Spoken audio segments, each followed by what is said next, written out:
I'm Kamran Kashani, a member of the IMD faculty. I write cases, I teach cases, and I enjoy doing both. If we talk about management education, it's not just about theory, it's also about practice. There are theories, some of them better than others, concepts, frameworks in management.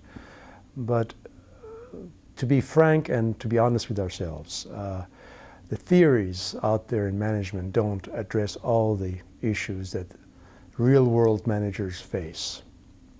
For that reason, a case study allows the teacher to bring into a discussion, into a classroom setting, a slice of life, a snapshot of the reality out there, which, by the way, may not fit nicely into an oversimplified framework or a neat and elegant theory.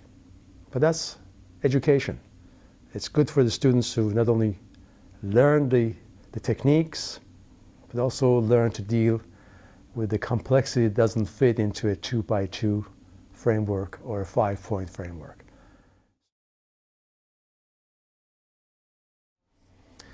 What makes a case successful in class? 3 elements. The case itself. It's got to be a well-chosen case, fit the agenda, fit the audience. But in addition to that, it's the students. Ultimately, a good case discussion is a shared responsibility between the teacher, the instructor on one hand, and his or her students. So the second piece, and perhaps the most important piece, is what the students bring to that discussion.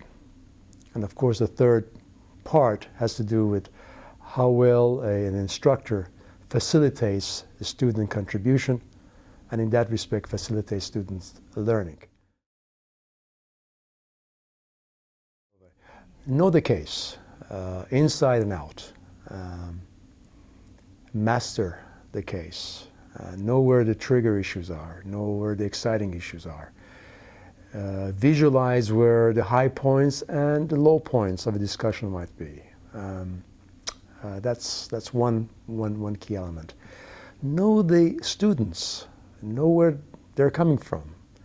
And I'm talking here about the background, what they're bringing with them to that class and to that discussion. That's critical, because as we said earlier, you need to bring them into your world, into the world of a learning environment. And for that, you have to know what is out there. And they are the biggest contributor to their own learning as contributors to a class discussion. So know where they're coming from, what they're capable of doing. But also know yourself. Know where your role is, where your role should be, and by definition, where you should not be. And in that context, build a teaching plan that allows you to exploit the case in the most effective way, exploiting the resources you have at your disposal, the classroom, and of course, your ability to orchestrate a stimulating discussion. An experience I had some time back that stayed with me.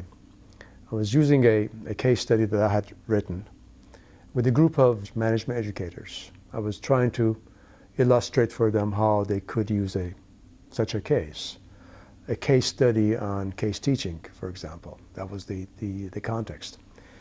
And in the context, I had a colleague who was using or approaching the case from a strategy angle. Another colleague was approaching the case from a marketing angle. Still another colleague approaching the case from a strategy, technology, innovation angle.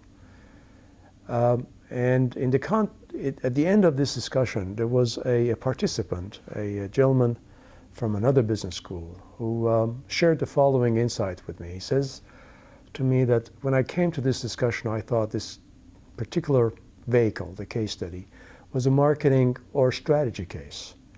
In the course of the discussion, I learned a lot more about this case, a lot more dimensions I saw aspects of this case which I had not seen. And he talked about the organizational behavior aspects of it, the leadership aspects of it.